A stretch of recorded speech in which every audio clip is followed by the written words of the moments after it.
Well, well, well. Look who it is. Welcome back to another episode of The Average Uninformed. It took us a little while, but we finally saw Bumblebee, and yes, we're going to tell you all about it. So, spoiler warning if you haven't seen it yet. Anyways, here we go. Enjoy.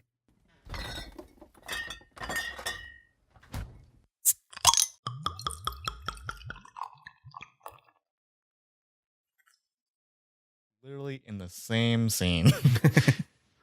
Anyways, All right. save that Punisher talk for later. Yeah, Punisher. Next week. Shall we start? Yeah. Shall we start? Let's start it. How you doing, Victor? Fine. Good day to you, by the way. Good evening to you, sir. I've just been counting down the days till Friday. Tomorrow, the 25th. What is that? Tomorrow is the day that Resident Evil 2 remake comes out. Oh, yeah. I saw someone playing the demo online today. That's the worst demo. It's a timed demo, so you have 30 minutes to start the game and finish the demo. If you don't finish it in 30 minutes, that's too bad. That's all you get. Yeah. So like I ended up rushing through the demo. Good demo, it's fun, but like I wish I had a little bit more time to appreciate it. I finished the demo in 18 minutes or something like that. Yeah, that doesn't make a lot of sense because it's like I get it if it's like, here's the full game, but you only have a half hour to get through as much as possible. Mm-hmm. But it's like you can beat it in 20 minutes or something like that. But like I wouldn't have known. If I had known, I would have finished it in like under 20 minutes. I've been like, okay, well maybe I can take my time to appreciate this little section here because it is kind of freaky in certain parts. You're walking down these like deserted hallways in the police station. Mm-hmm. But because I was rushing through it, I probably missed a bunch of cool stuff. Yeah. Yeah, I was watching someone play it today. It was scary. Was it? A little bit. I don't like those types of games. Oh, okay. I'm a real wimp. So I played the first game on the PlayStation 1. So like seeing number 2, I couldn't play 2 because the lickers kind of freaked me out. I watched my cousin play through a little bit. Yeah.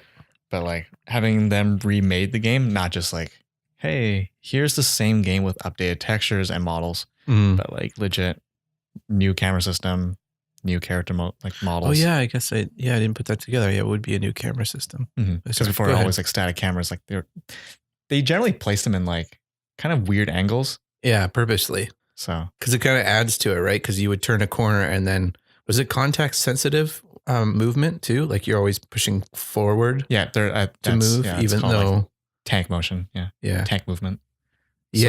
So I think it was supposed to add to the horror of it, of just like, oh, now I can't, like, well, back then, right? Because like the limitations of the console, they generally made things limited like player movement, so that like it would be scary because you knew you weren't as mobile or like capable as the monsters. So like having certain camera angles, like you would hear the enemy, but you wouldn't be able to see them. Yeah, even though they were like in reality probably 10 feet away from your character, but because the camera angles pointed towards your character's face and you can't see what's in front of her. I don't know. Tricks like that. I'm hoping it'll still have that like horror element to it. Even though we have that new camera system where it's like kind of over the shoulder, like third person. Yeah. I don't know. Yeah, it's very rare that I get out of bed at like 7:00 at the doors for 8 EB Games. Or sorry, GameStop. Is it GameStop? I don't know. I guess they're both still around, aren't they? I don't think GameStop is around anymore. No, I think GameStop bought out EB Games. EB Games is still around, I think. Okay. I don't know. You know what? Doesn't matter. Yeah, it doesn't. It really doesn't. Yeah, that's exciting though. Yeah, it looks good from what I've seen. Leon was always my favorite character in that series. So it's funny they gave him such a big like baby face in this. Yeah, because he's a rookie, right? It's his first day. And he's got that 90s hair, like the bangs, the long bangs, almost like bangs. Yeah. Remind me, is Nemesis the bad guy? I believe so. In Resident Evil 2? Wait, Nemesis. No, I think Nemesis is Resident Evil. Wait. Resident Evil. Wait, I've never played that one. I think it's Resident Evil 3. Resident Evil 3. Just kind of bypass that attempt. Okay. Nemesis. Who is the bad guy in the? I remember the giant alligator. Yeah. Number 2, there's also And a giant snake? No, that's the first one, right? The first one is like a blur to me because like stuff that I remember that I think is from Resident Evil 1 is actually from Dino Crisis, which is like the similar game style, but instead of zombies, you're fighting monster or dinosaurs. Okay. Jill was in the first one, right? Yes. Chris and Jill. And then anyway, there's a trailer after the end of the demo, and it's like for the full game, right? Yeah. Did you notice that they have the tofu man? Oh yeah. I don't understand that reference. I don't like. Was it? I never had the game growing up, but that was like legend on the schoolyard. Was that like if you played through the game a certain way, you could unlock the tofu man, who doesn't have weapons, but you let zombies bite you and then they die from biting you, or something like that. I may be getting it completely wrong. Oh, but I never played it. But there is a tofu man, so he's a giant just hunk of tofu. Anyway, you want to talk about some movie news? Yeah, hit me. All right, so this one is a little old news, but you know how the Fox Disney deal is going through this year? Mm-hmm. It's probably going to happen in the first 6 months of 2019. It'll be completed, so that means they can actually start working on Fox properties after that. Oh, cool. But that means all those X-Men movies that Fox was making are going to be canceled. So such movies as Multiple Man, starring James Franco, canceled. Oof. Gambit, starring Channing Tatum, canceled. Kitty Pryde, canceled. Doctor Doom solo movie, canceled. Silver Surfer, canceled. Excellent. Yeah, you don't care? No. I think it's kind of funny that Gambit never got made, because I think it's been like 10 years of them trying to make that movie. It's the equivalent of Deadpool, right? It's a Deadpool story if it never got leaked. Yeah. Except, what does Gambit really have going for him? Well, did you like Gambit growing up? I did, but like, I don't know. Like, I don't care for a movie about MODOK, you know? Oh. Like, he's not a character for me that like needs a movie. I think you just awoken something in me. And now I need to see a MODOK movie. Like, I would sooner want to see a Colossus movie than a Gambit movie. Okay. And there's just certain characters. Wolverine I kind of get, but like the X-Men, I like seeing them as the X-Men. Like I don't want to see Scott Summers on a farm somewhere chopping wood, like, and then he has to deal with the local mafia or something. I don't know, but like, yeah. So I get that. And Gambit was just never, like, he's just more interesting when he's like hitting on Rogue, than he is like, you know what I mean? Just a cool constant source of one-liners and pickup lines. He's just somebody who looks cool. Yeah. Did you hear the news, Victor? There was a 34-year-old man who wrecked his house with an axe because he thought his wife had ruined one of his action figures. That's a overreaction. Yeah, to say the least. So he took a log splitting axe and he destroyed his TV, the TV stand, a laptop, and he was trying to take it out on the family car. He like cut off the two side mirrors and then got the axe embedded into the windshield, and he couldn't get it out before the police showed up. But it was over an action figure. And I don't know about you, but when I hear this story, I'm kind of like, what action figure was it? Yeah, that's the first thing I thought of. And that's the thing, because the person who wrote this story does not care. Like, they didn't mention it whatsoever. Because, like, I'm not saying that going nuts and destroying half your house and your possessions with an axe is the right reaction. But if it was something that was extremely rare and extremely valuable, I would understand at least some anger. Yeah. You know, like, or like, I don't know, like, imagine it wasn't like an action figure. Imagine it was like, I don't know, like a retro record player, or like a trophy you had from like some sport that you played when you were a teenager. Right. You had a bunch of good memories with it, with your friends and your family or whatever. But like, you're destroying stuff that you and your wife use. The TV, the family car, you know? Yeah. It's like, great. Now you lost something. Well, you both lost something? I don't know. Yeah. Just go after, I don't know, her stuff. Makes more sense. I wonder what it was, though. Do you think it was like the Boba Fett with the missile launcher on its back? Or do you think it was something that was like really worthwhile, that was like mint on card, and she like ruined the box? The original Mark III Iron Man Hot Toys figure is worth, last I saw, it was 700 US. You bought that for like 150 US. Yeah. Max. Like I think when I first got it, it was like 150 US. Anyway. Yeah. Good money there. All I'm saying, I read that story as a geek and I was like, what was the toy? Like, what did she ruin? Tell us more. Did you on. see Brie Larson's Instagram post? I did not. Oh, yeah. It's like, I guess it was just like a shot of her in a costume. Mm-hmm. And the caption was like, honestly, not sure if I'm spoiling it's the Empire magazine cover. It's like, I'm not sure if I'm spoiling this Empire magazine cover, but whatever. Someone has to be the Mark Ruffalo of 2019. For those of you not in the know, Mark Ruffalo has a reputation for saying spoilers to the Marvel movies that he is in. Yeah, him and Tom Holland. Him and Tom Holland both have that reputation.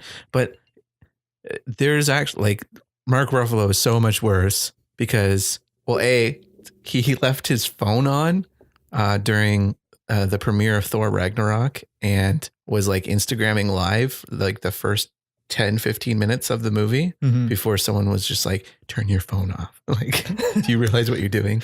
The other one was, there's an interview, I think it was at D23 when they first showed footage for Infinity War. D23 is... It's a Disney Comic-Con, basically. It's just for showing Disney products off. But anyway, it was the first time they showed any footage for Infinity War. And he was being interviewed with Don Cheadle.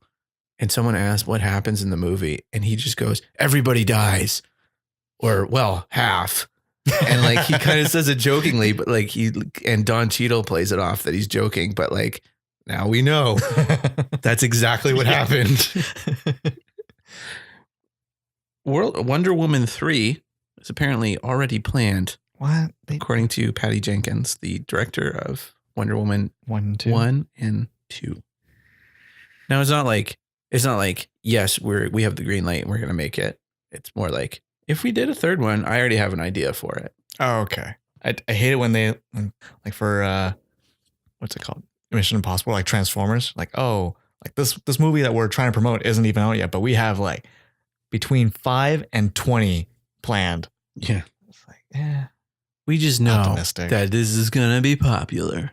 No matter what people think, if they hate it, they love it, we're going to do this next one exactly the way we planned it. Yeah. What do you think about that? Are you excited for Wonder Woman 1984, I believe it's called? The second one? I liked the first one. I liked her performance in Batman v Superman. I liked her performance in Justice League. I don't know if I've seen enough to be excited. Outside of her own movie, she hasn't really had a lot. And like, there's nothing in those movies that's really made me want to know more about her. I gotcha. Chris Pine is supposed to be back. That makes sense. Yeah, considering he died in World War I. You don't know that. His plane blew up. This one takes place in 1984, and he died in 1918. Wasn't it World War I? When was World War I? It was. I think it ended in 1918. Talking to my ass here. Look it up. Okay, so I typed in World War, but the first option that came up was World War III. Oh, hey, that's not bad. July 1914 to November 1918. I was right. Yeah. And so were you. Yeah. We were both right. We were right together. Average informed. Change the podcast name. Anyway, so he died then. So even if he lived through that plane crash where he blew up in the middle of the sky. He's 100 years old. Yeah. Unless he was a teenager, then he'd be like 85. So there's got to be some reason he's back. Yeah, he's a ghost. You know what's the real reason? Force ghost. Fine. What is it? Chris Pine's really hot. We should get him back in this movie. We shouldn't have killed him. Yeah, I'd 100% follow that. Yeah. Mm-hmm. It's good reasoning. He's dreamy. Victor, who's the best Chris? Best Hollywood Chris. Go. Evans. Really? Yeah. Yeah, I kind of agree. Yeah, well, I like Hemsworth a lot. Yeah, he was my second choice. And there's Pratt. Yeah. He's all right. Yeah. He's going to be Chris Schwarzenegger. Now he's going to take her name. I mean, he totally should.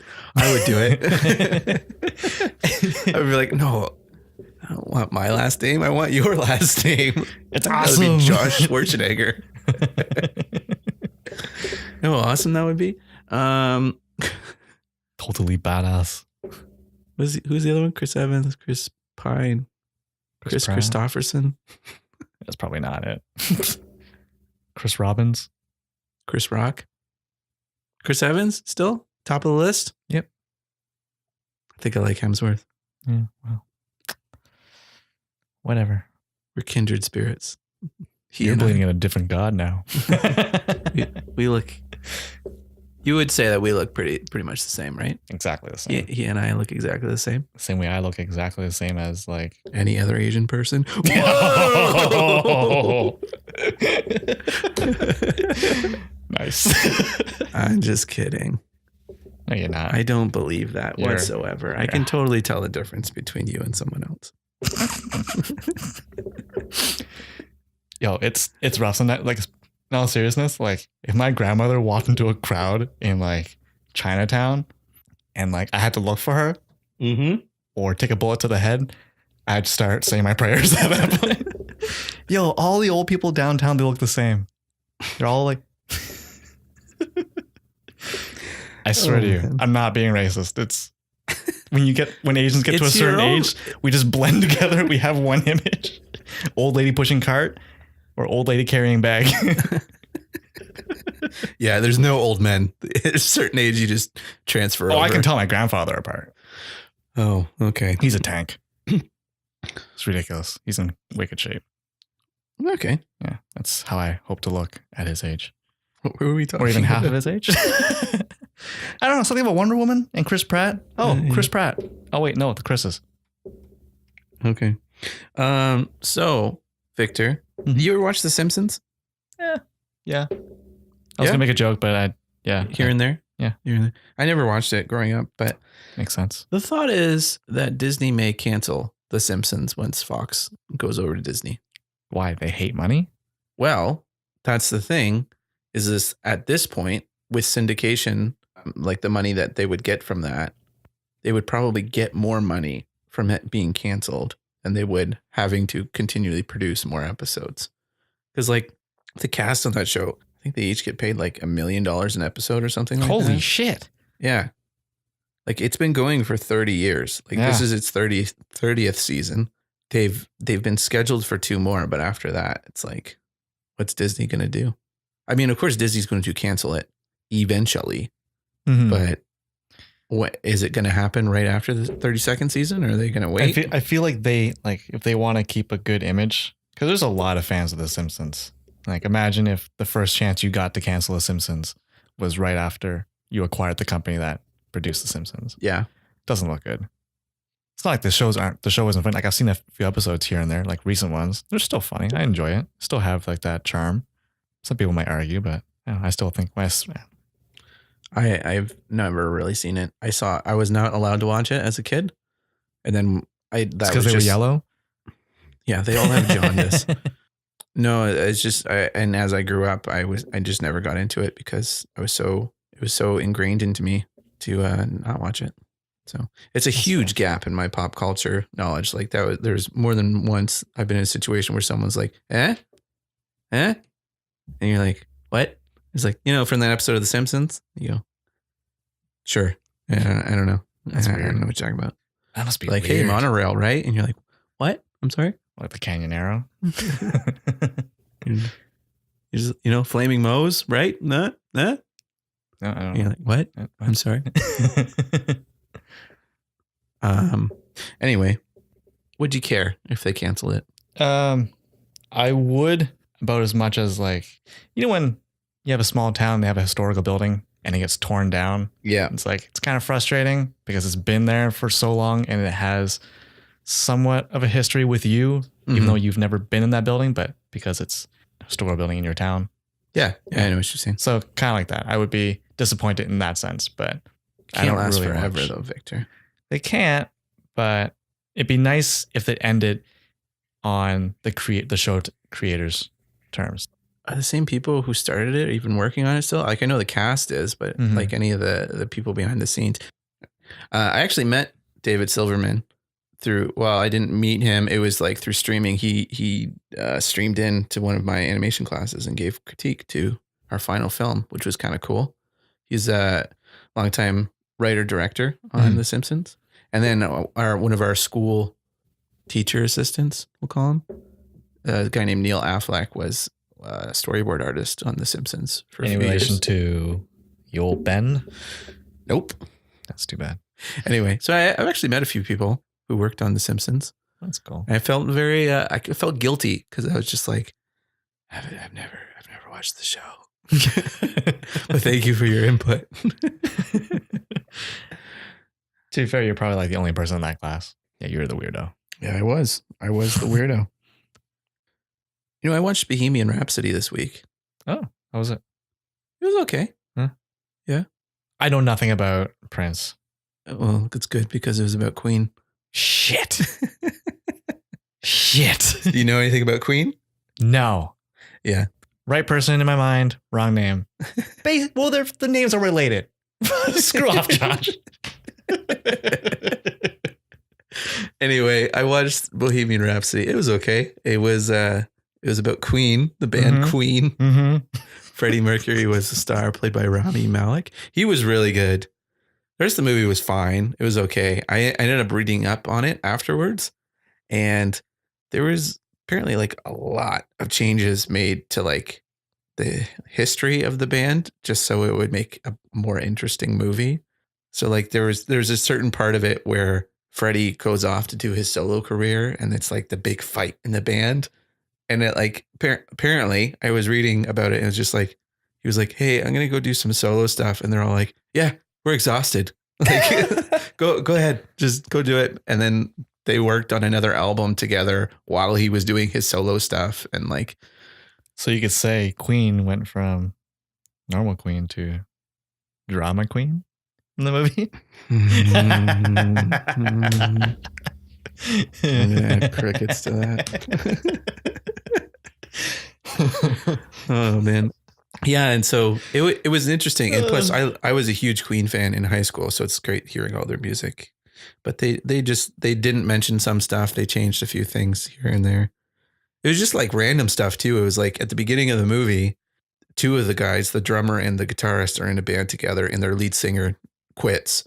And then Freddie Mercury walks up. He's like, I heard you need a new singer. And they're like, get out of here. And he sings for them. And they're like, oh, you're actually pretty good. You join our band. I don't know why they're the Beatles now. They're all from Liverpool. Anyway. Anyway, so he joins the band based on that, because he just walks up to them and has the balls to sing to them. But in real life, he was living with the drummer at the time. He already knew them. He had a business going with the drummer, and like, so just like, why would you fake it that like they didn't know each other like that? Yeah, it's weird. Like, would that almost feel like an injustice to the story? Well, of Queen, two of the surviving members of Queen, like guitarist and the drummer, were executive producers and apparently had a big hand in how the script turned out. So it's just like revisionist history.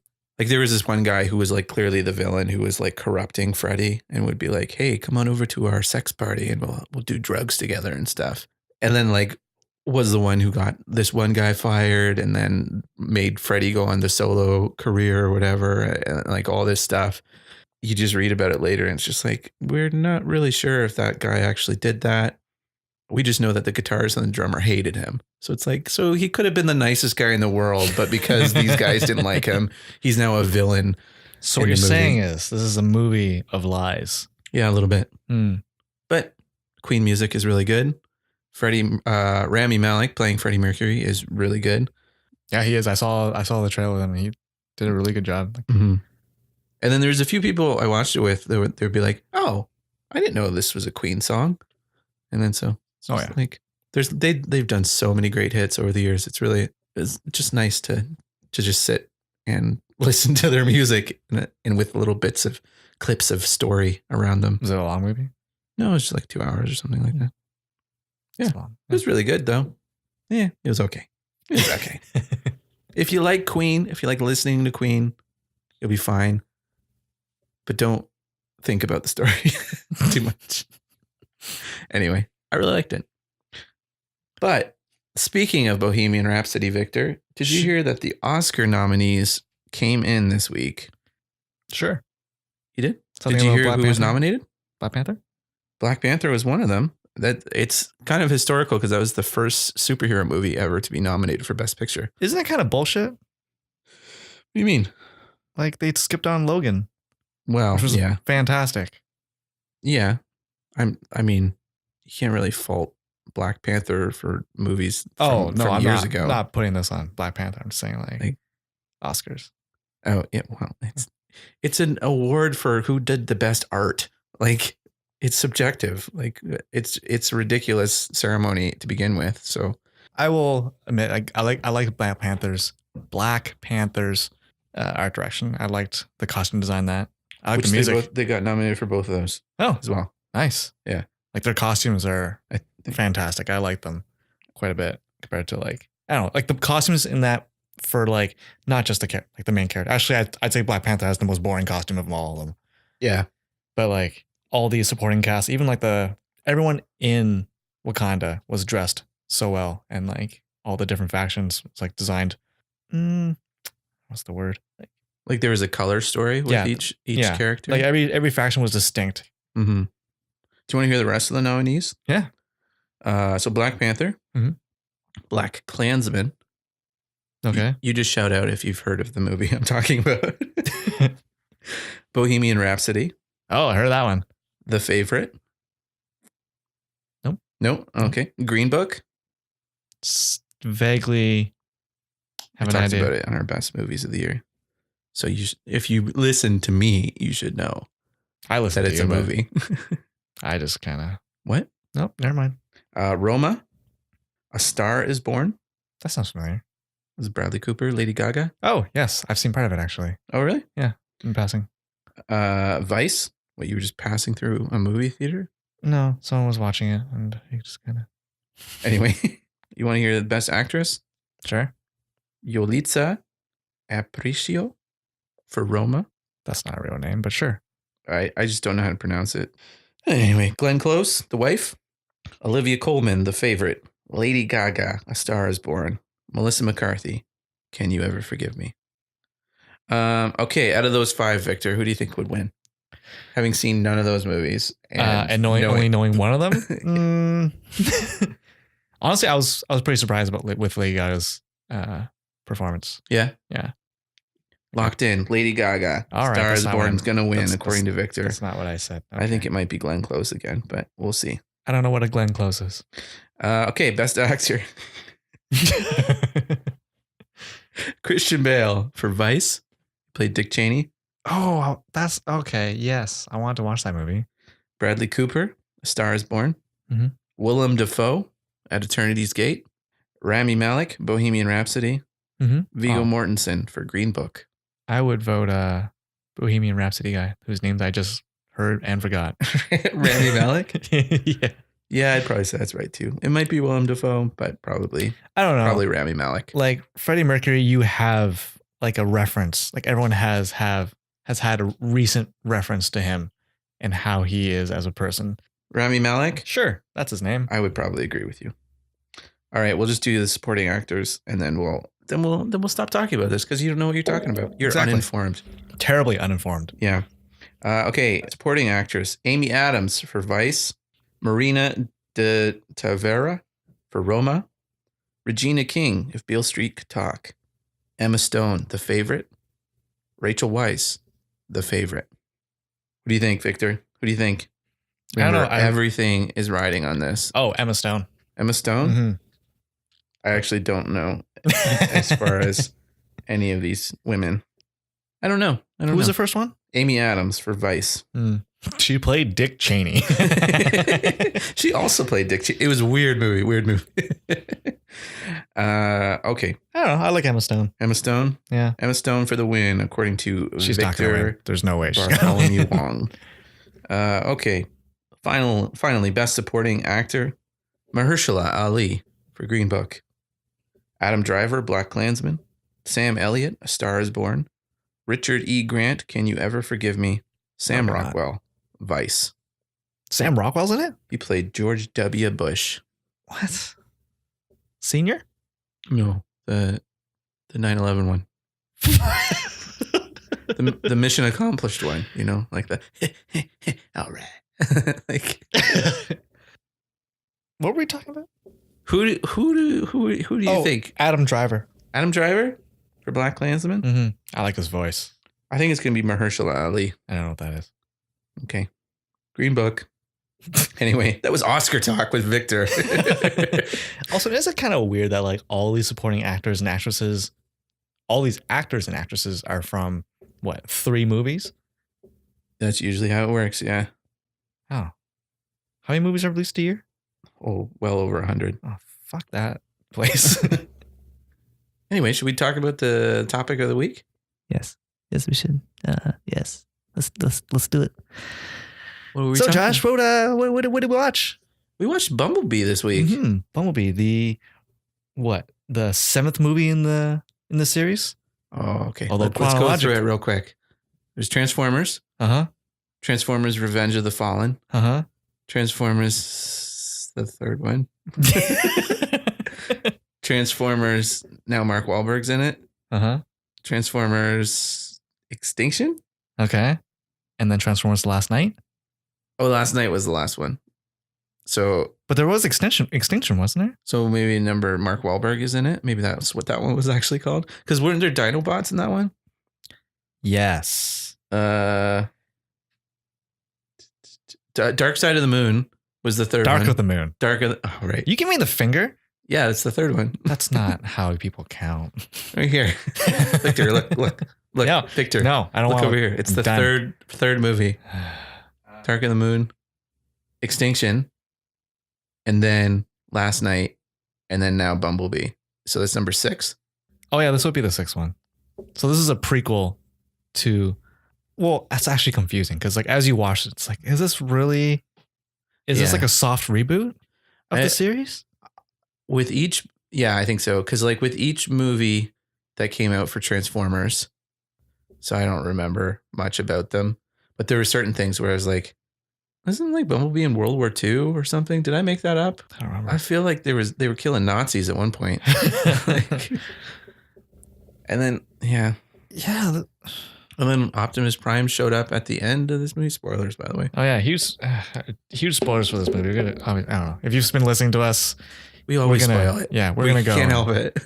We're gonna go in depth with it. Any movie. There's no spoiler free review. If you want that, okay. So Optimus Prime shows up at the end of it, but then in the first movie, the first time he's on Earth is like 2008 or something like that. Yeah. So I don't know. So yeah, I agree. It's probably soft reboot. In relation to the other movies, this would be considered a prequel. It takes place in 1987. 87, yeah. They show a little bit of the war on Cybertron between the Autobots and Decepticons, and then Bumblebee gets sent off to Earth to set up a new base for the Autobots. Right. And then the movie kind of kicks off there with him landing on Earth, and then the main character Charlie Watson finds Bumblebee in a junkyard. Yeah, because when he comes to Earth, he's attacked by a Decepticon, and his voice box is ripped out. Yeah, and he also loses a lot of his memory. If not all of it, yeah. Yeah. So after the fight, he ends up crawling to the lake, and then he kind of blacks out. Not before scanning a Volkswagen Beetle before passing out. So. Right, and then that's when he wakes up in the junkyard, and Charlie has found him. Mm-hmm. And then after that, it's kind of like what you'd expect for like a typical Transformers movie. They're learning about each other. Bumblebee doesn't have his memory, so it's convenient. So she's learning about him. He's learning how to like blend in with the world, hiding in plain sight, as one would say. Yeah, I would say I would disagree. It's not a typical Transformers movie because this movie is actually very good. I liked it a lot. But yeah, I see what you're saying. It's kind of reminiscent of the first one with Yeah. Shia LaBeouf. Sorry, when I say typical like Transformers, I guess it's typical like alien and human interaction. Yeah. Like This child, movie. yeah. This movie is the Iron Giant. Yeah, that's what you reference. Yeah. If you've seen the Iron Giant, you've seen this movie. Yeah. It's pretty close. The only difference is instead of Superman, he really likes Bender from The Breakfast Club, and that's about it. And Charlie's a girl. And Charlie's a girl, and her mom is not Jennifer Aniston. But yeah, so while they're doing that, while they're learning about each other and kind of learning about the world, 2 Decepticons have figured out where B is based on his transmission.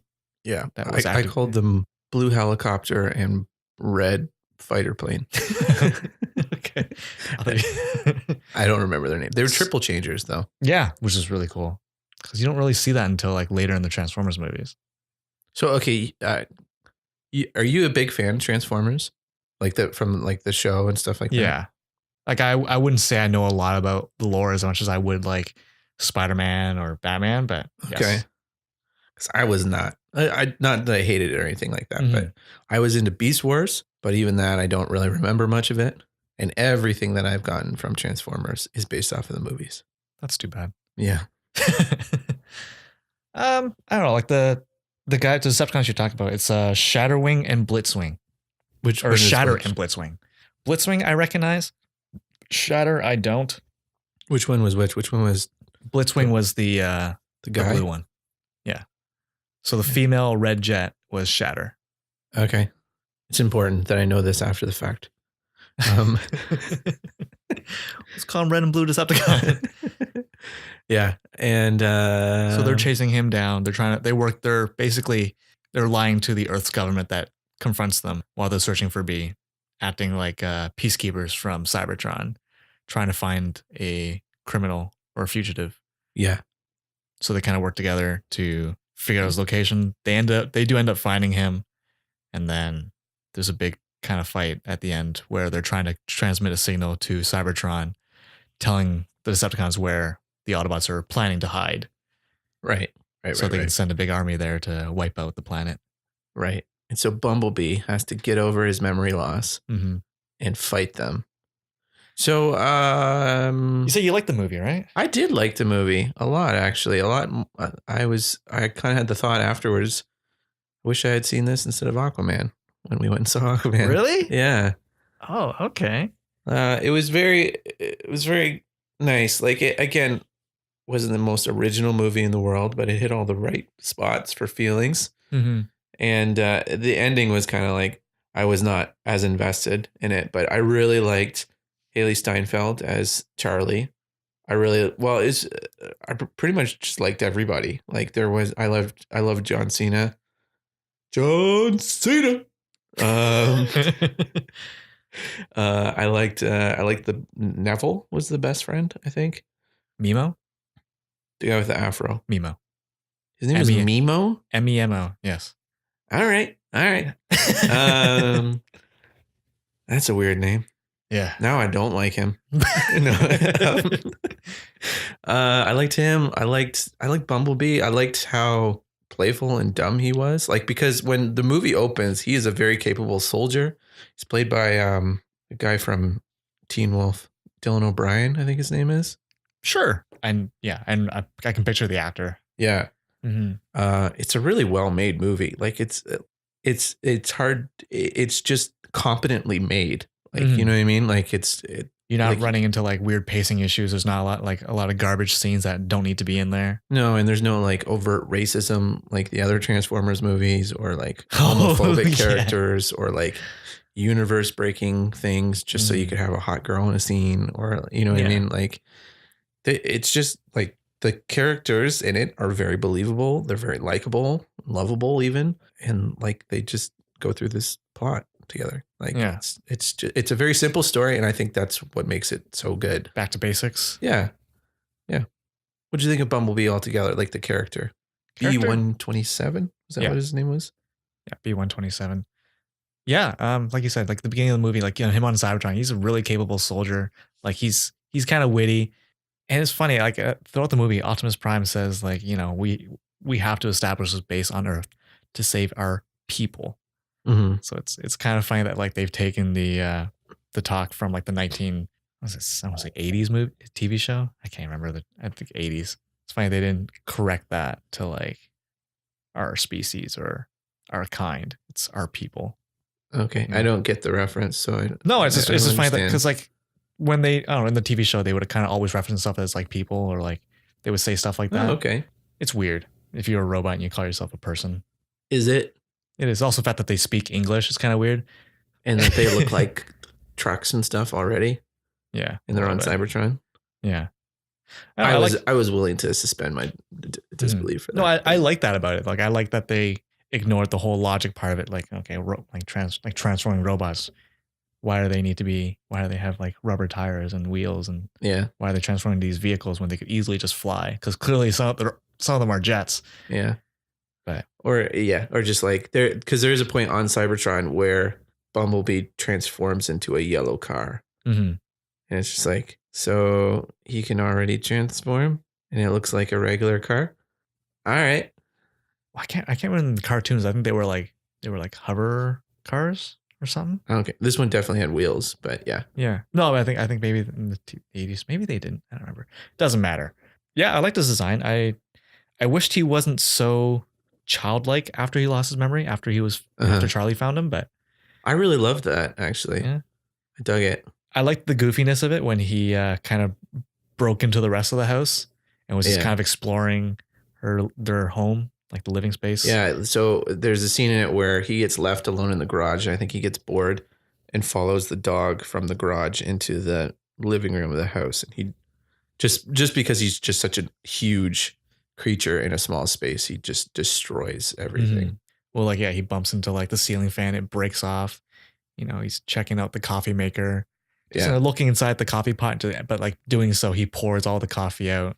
He sits on the couch and because it can't take his weight, it just snaps in half. And just, I don't know, that was just like a fun, good scene to like watch. Mm.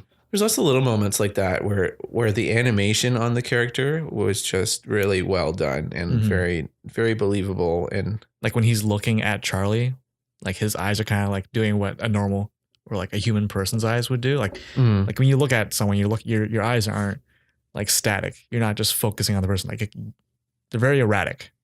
So like I noticed they did that. Actually, you feel the heart of the character. I'd say a lot. Like the design is probably my favorite part of the character. I think all the Transformers were really well designed. I love that they color coded them. Yeah.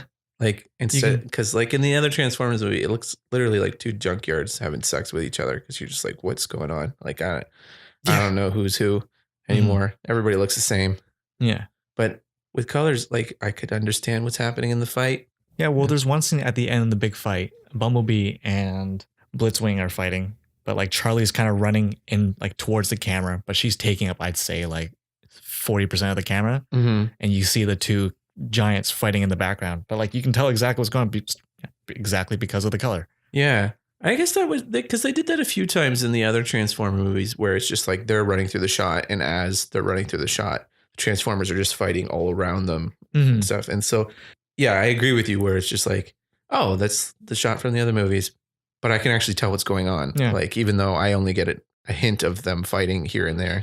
No, like, I really liked this movie. Like, all the designs in it, especially the Transformers on Cybertron. Like, the details they put in. Like, at one point, Optimus is talking to Bumblebee, and Optimus has his arm on Bumblebee's shoulder, and you can kind of see as he's talking, like, his torso is moving, but, like, as his torso is moving, you can see parts on his arm also like kind of like pushing and pulling. Yeah, nice little effects here and there. See, you can like I don't know, like that's kind of why I like this compared to like the designs in like the last 5 Transformers movies. Like you can have like the metal workings and like the highly detailed inner workings of a robot or a machine, but still have these like big plates inspired from the 80s cartoon. And not have it look completely static. Like panels can still overlap and move, but still look from afar like the original design, you know? Well, you can tell who people are. Yeah, exactly. I think it's as simple as that. But yeah, what did you think of the human characters? What did you think of Charlie? I liked Charlie. I liked Mimo. Actually, I liked everyone. I think the only person I didn't really like was John Cena. What?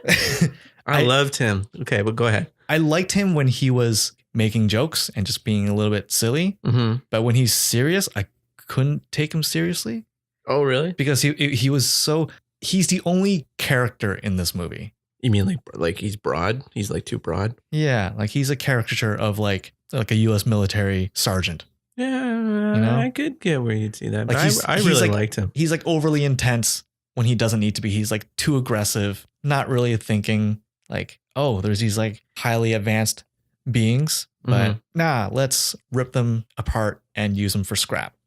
Yeah. As a military man, I'd be like, maybe we can at least study them, you know, keep one of them alive. You have to remember though, it's also the 80s.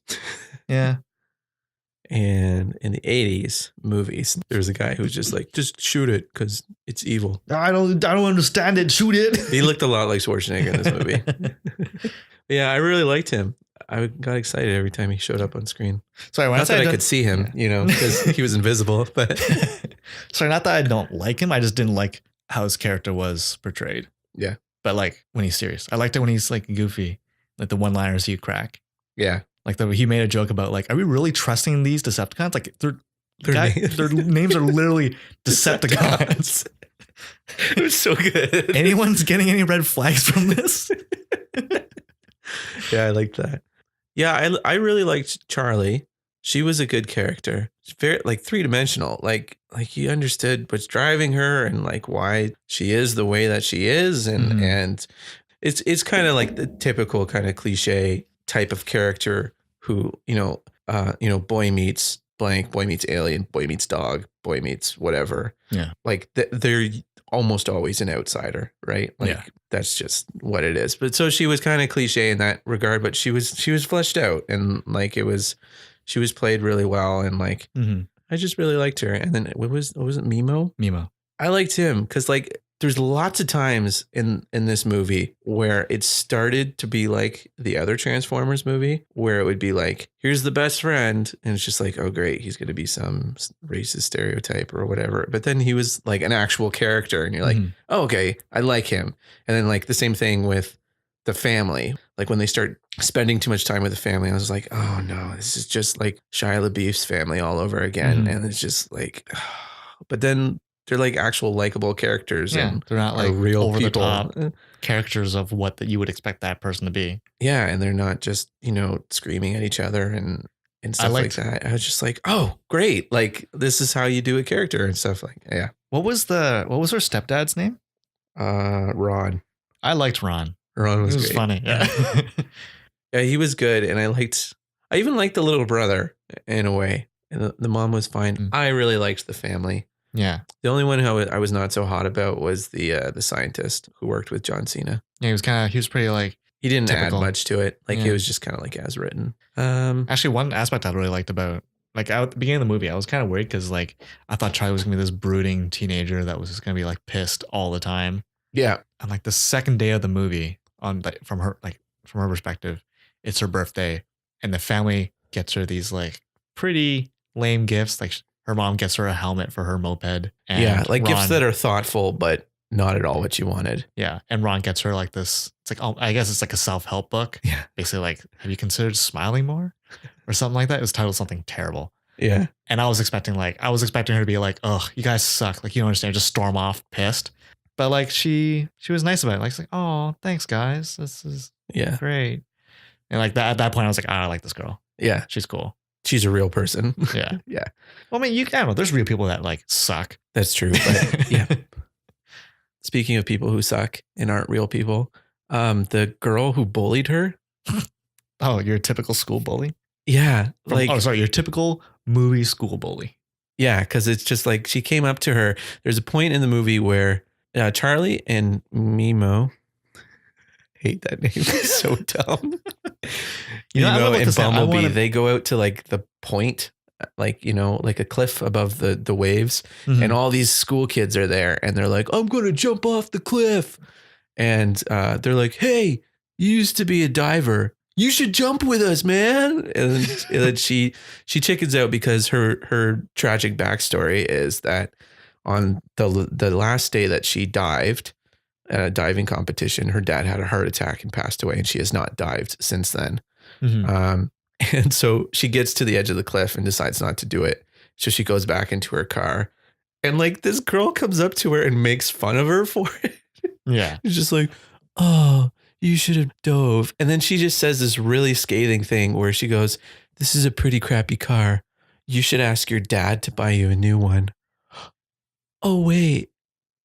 Bye. Whatever. It's just like, nobody exists like that. I've never met anyone who is so heartlessly cruel for no reason. It's just like, hey, look at this girl. Her dad died and is dealing with it emotionally. She's having a really hard time. Make fun of her. I'm making fun of her because I can't relate to her emotionally because my dad is emotionally closed off. He never learned how to love because his dad was emotionally closed off. So all my dad does is just buy me gifts to push me away. But make fun of her because her dad is dead.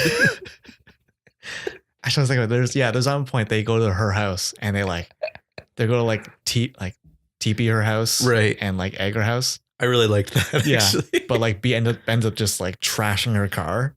Yeah, thinking that was the right thing to do, and that was exactly what they were planning to do. But like, was there anything you didn't like about the movie, Victor? The time that we spent with the people in this movie was much more enjoyable than the previous movies. So how's that a bad thing? I still wish we got more Transformers. Like at one point, about halfway through the movie, we jump back to Cybertron, to like a scene from Cybertron that basically continues where we left off at the beginning of the movie. I wish we saw more of that fight. I wish we saw just like, not like another half hour, but like just another 10 minutes to kind of give a bit more backstory to that. That's fair. Anything else? Honestly, I don't think there's much. I really like this movie. Yeah, me too. As far as bad things that I thought of, I agree with you. I don't really have much. There's that weird chick who's not a real person, but it's not really like, I don't know how you would fix it, but they kind of lost me in the climax of it. I was really enjoying the movie, like say, 90%. I was like, yeah, this is great. I'm loving this movie. And then just as I got to the climax of the movie, I was like, I don't really care that much anymore. I don't really know how to change it. I think it's just because it became generic popcorn movie at the end. It just becomes like, well, I mean, I like that it wasn't like a Michael Bay film where it was just like, what can we do at the end of this movie that would involve the biggest explosions and ruin the most things in the environment. So like I liked that the fight was relatively small scale. If I had one nitpick about it, at the end, Bumblebee blows up a dam to kill Shatter with a boat. Like there's a dam, a boat floats in after he destroys it and crushes her. But she blows up real good. But Charlie, seeing that happen, decides to dive in from the crane that she was like standing on, or the tower that she was standing on. Yeah. Like, okay. Which is a lot higher than any high dive she's done at this point. But yeah, I was going to say the same thing, but go ahead, finish your thought. But like she dived, like what was her plan? To dive in to bring him up to the surface? Yeah. This like 3-ton vehicle, to bring him up to the surface. Yeah. Not only was there like, what are you going to do when you go down and find Bumblebee? But also it was a little contrived that it was just like, oh, she's going to dive again. Like the thing that she swore she would never do after her dad died. Like I would have liked if she had to like, after she accomplished her mission by like disabling the tower and that the tower got blown up and she has like, oh, I have to jump. I have to dive. Otherwise I'm going to die. Yeah. She could also, I don't know, you could also argue that like, oh, maybe she just she dived just to make sure B was alive. That's true. That was really high though. I don't know how tall that crane was, but yeah, it just kind of lost me in the end. It just wasn't as interesting. I think, again, I just don't know what you could do to change it really, because you kind of have to, like there's the type of fan like me that would want something else or something different, surprise me with it. But there is a group of people who will go to this movie to be like, I want to see them fight at the end. Yeah. Oh, we should probably explain this. I don't think we actually explained what the action sequence was, but okay. So the two Decepticons, Shatter and Ace. Blitzwing. I was close. Yeah, very close. Ace and Freddy. Fredwing. They decide that they have to notify their cohorts that the Autobots are going to meet on Earth. So they put a communication device on top of this giant tower at the docks, and they're going to send a signal. And so it's kind of got that classic, ticking clock thing where it's like acquiring signal 18%, or whatever, you know, Mhm. and it's just kind of keeping going while Bumblebee and Charlie show up. And so while Bumblebee is fighting Blitzkrieg, Yes, Blitzkrieg and Blue Man Crew. while he's fighting Blitzkrieg, Charlie is climbing a crane so that she can get up to the tower to turn off the device. Mm-hmm. And like, yeah, I don't know. I do agree. It kind of loses me a little bit. Like I'm with you, and the whole like the movie for 90% of it had me on its good side, but then last 10 minutes, it kind of fell into like mindless action. Yeah, two So. robots just fighting each other. Yeah, yeah, followed by another 2 robots fighting each other. And that was the thing too, because there was a scene right before this where Bumblebee doesn't really die, which is its own thing in itself. But like, there's a scene right after where he wakes up from dying, and he immediately gets harpooned by the army, and they start dragging him. And Charlie's like, "No, Bumblebee, fight back!" And he has this moment of like, "Oh yeah, like I can fight, I can stand up for myself." And he does, and he escapes. Yeah, and I think the trauma of him like getting resuscitated after dying, I guess kind of reboots his memory. Like you can kind of see from his like point of view or his heads up display. It says like memory rebooting or something like that. I can't remember. Yeah, so like I guess throughout that entire sequence of him getting dragged out of the warehouse, he's slowly gaining memory back. Yeah, but wouldn't that be more poignant in the last fight? Yeah. I think that would work better. But anyway, that was something I didn't like though, was his death. Like Bumblebee dies and he gets shot by a Blaze King? Blue Man 7. Anyway, he gets shot at a warehouse and he dies. And Charlie comes and finds him and tries to resuscitate him with tasers. And so it doesn't really work. And then he just kind of wakes up. But I liked that it wasn't like the cliche of him being like, like suddenly just waking up and everyone's like, "Oh my goodness, you're alive." But he just kind of like sits up quietly behind her while she's crying about it. But yeah, I just like, because it's, you don't have me in that moment. In that moment, I'm like, well, he's not dead. There's still like a half an hour left in the movie. This is the title character and it's a prequel. Like, yeah, he's not dead. So anyway, I didn't like that part, but I feel like if you're making a prequel movie, you almost can't have the main character in that much danger. Like you kind of have to put everything around him at risk and not necessarily him or her. Yeah. You know, because then everybody knows going in, you know, well, he's not going to die. Yeah. He's safe. Right. Yeah. And so it would be more interesting maybe if this happened to Charlie. Maybe we are concerned about her because we don't know if she's going to live. I mean, movie logic dictates she would live, but like it would be kind of better to see the roles reverse where Bumblebee's like, I don't know what to do with this like sack of flesh. Like how do I save her? But it made sense for Charlie because she lost her dad and gonna lose her new best friend. I think she even says the line, "I can't lose you too." Oh yeah. I remember that. Yeah. So anyway, that's really all of the things I didn't like about it. I really liked this movie otherwise. Yeah, I don't know. Like I said, I don't have many issues. Like most of the issues I have with it is like nitpicking. Overall, I really like this movie. Yeah, I'd probably watch it again, to be honest. Yeah, I think I'm gonna buy it on Blu-ray. Ooh, that's a big recommendation. Yeah, this is like the one Transformers movie I like, and the only one that's not done by Michael Bay. Yeah, coincidence? I think not. Okay, do you want to wrap it up there then? Yeah, I'm good. All right. Well, thanks again for listening, guys. It's been another episode of The Average Uninformed. Next week, we will be talking about Punisher Season 2. Yay. With Frank Punisher. Starring Frank Punisher. And if you like this episode or have any comments, feel free to leave a comment. Yeah, or if you want, you can send us an email at is it The Average Uninformed? Or no, is it just Average Uninformed at gmail.com. And with that, we'll talk to you guys next week. Bye. Jinx.